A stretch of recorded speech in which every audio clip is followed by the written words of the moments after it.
Hi friends, আজকে আমরা চলে এসেছি জোরহাটে। জোরহাট হলো নর্থ ইস্টের একটা রিজিয়ন, নর্থ ইস্টের শুরু বলা যেতে পারে। আসামের মধ্যে একটা ওয়ান অফ দ্য বেস্ট, আপনি বলতে পারেন যে স্মার্ট সিটি। তো এটা হলো বেঙ্গলি ল্যাঙ্গুয়েজে বললাম। এইবার বলে থাকি আপনার একটু এখানকার মেন ল্যাঙ্গুয়েজ আসামিজ, যেটা হলো বাংলার সাথে খুবই মিল। আর সবচেয়ে বড় কথা হলো যে এই যে আমার পেছনে যে চা ইন্ডাস্ট্রি দেখছেন, এটা পুরোপুরি জোরহাট সিটির আপনার পুরো ইন্ডাস্ট্রি। আর Jorhat city one of the best চা উৎপাদনের জন্য বিখ্যাত। দেখতে পাচ্ছেন পুরো সবুজে সবুজ ভরার চা বাগান চারিদিকে রয়েছে। তো চা বাগানের জন্য জোরহাট সিটি তো ফেমাসই, তার সাথে সাথে জোরহাট কেন এই শহরের নাম হয়েছে সেটা একটু বলে দিই। জোরহাট নাম হয়েছে কারণ হলো চৌকিহাট, আর হলো আপনার একটা হলো চৌকিহাট আর আরেকটা হলো আপনার মাছের হাট। এই দুটো হাট এক হয়ে আপনার নাম হয়েছে জোরহাট। 1794 সালে আপনার যে সিংহ রাজা ছিলেন, যে আপনার সে এই শহরটাকে বানিয়েছিলেন।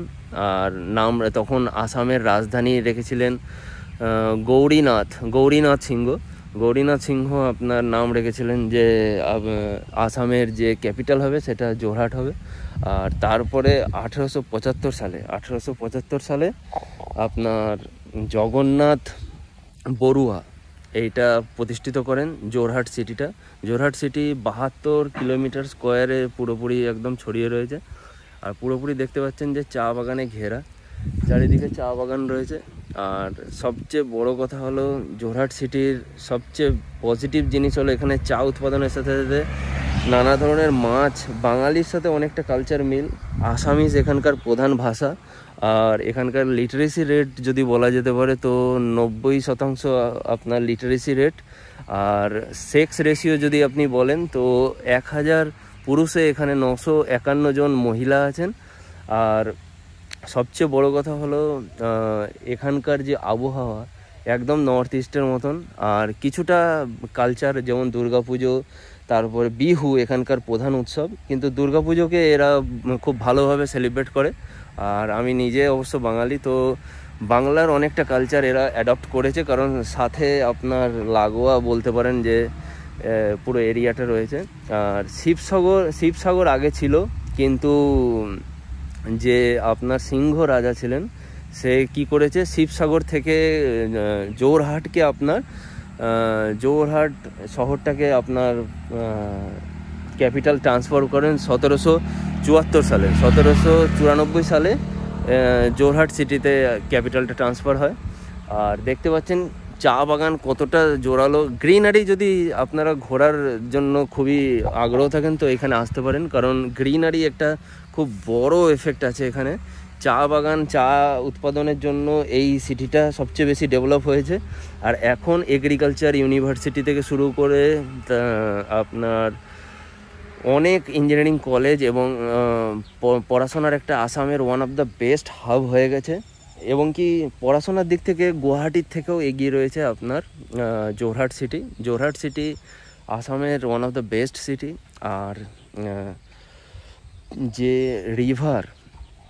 রিভারের দুই পাশে চৌকিহাট আর মাছের হাট, এই দুই হাটকে একসাথে জগন্নাথ বড়ুয়া বলে একজন 1875 সালে তিনি এটার নাম রেখেন প্রথম জোরহাট। তখন থেকে এর নাম হয় জোরহাট সিটি। আর দেখতে পাচ্ছেন যে কি সুন্দর আপনার এরিয়াটা রয়েছে চা বাগানের। আমার চারিদিকে আপনার চা বাগান, গ্রিনারি একটা এফেক্ট রয়েছে।